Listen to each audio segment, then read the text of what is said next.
Good morning, good morning, good morning. Hello. Kumusta po tayo lahat dyan? Pero bago ang lahat, good morning. Baka magkalimutan tayo, yung mga hindi pa po nakapag-subscribe, subscribe po lamang kay Inay Merling Channel. Likes, comment, share. Paki-share na rin po itong pagluluto natin. So, ayan po. Ito yung mga sangkap munang pinakikita ko sa inyo. Ayan po ang gagamitin natin. May luya, sibuyas, kamatis, kalamansi, tapos siling haba. Yan ang mga gagamitin natin. Tapos, siyempre, lalagyan natin ng talbos ng kamote. Ayan po ang ihahalo natin sa ating isda.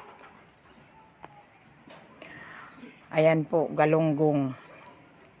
Galunggong lang po yung nabili namin. Ayan yung isda na sasabawan natin.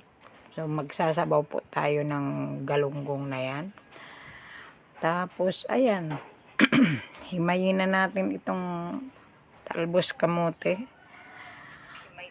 Pulang talbos kamote ang ilalagay natin para sa kung mababa ang iyong dugo, ayan daw po yung medyo magandang ihahalo sa isda. Yan ang ihahalo natin, talbos kamoting pula.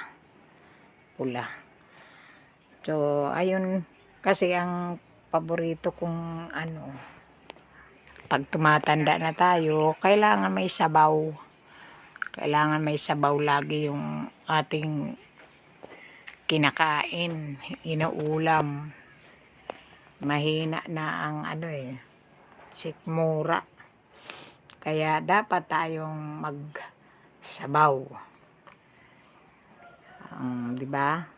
Kayo po ba mahilig din magsinabaw? Ako po talagang mahilig magsasabaw. Tapos sa haluan ng talbos, o kung hindi naman, yun. Ang hinahalo ko dyan, kangkong. Pero mas masarap yung mas masarap yung talbos talaga. Okay, magpakulo na po tayo ng tubig.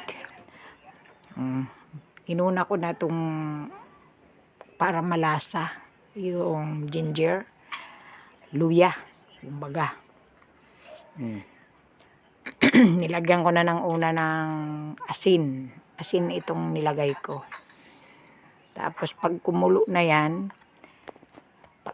na natin, kumulo. Pagsasama-samahin ko na lang itong mga halo. Pinagsasama-sama ko na lang yung kamatis, bawang, yan. Tapos, mas masarap yung marami-raming kamatis.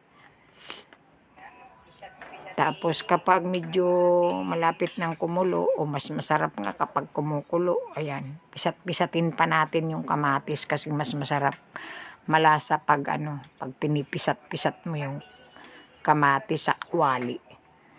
Ayan ang version ko po yan. Natutunan ko rin sa aking magulang. Ayan ang gusto niya. Kaya masarap.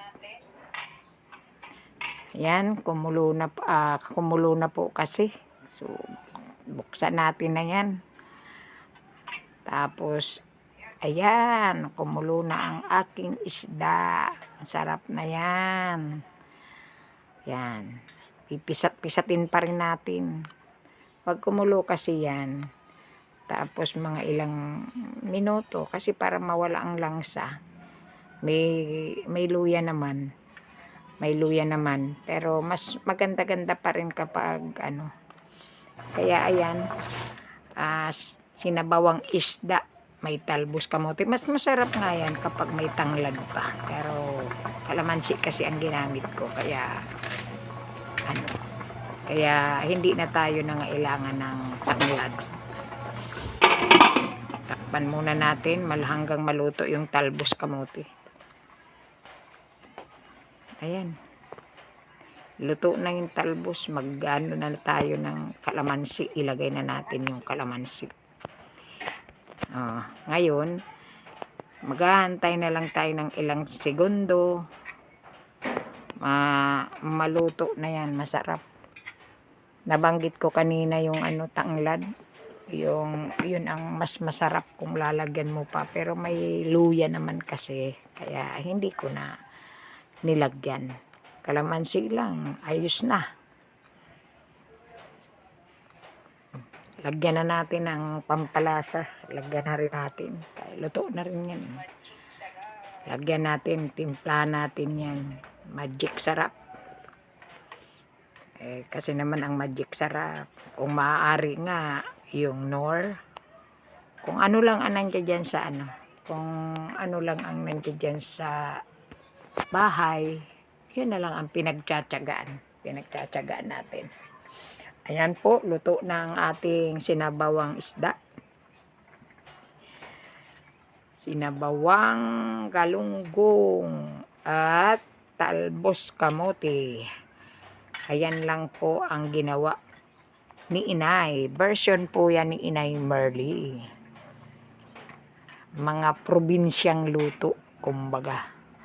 Probinsyang luto na natutuhan sa magulang. Ayan.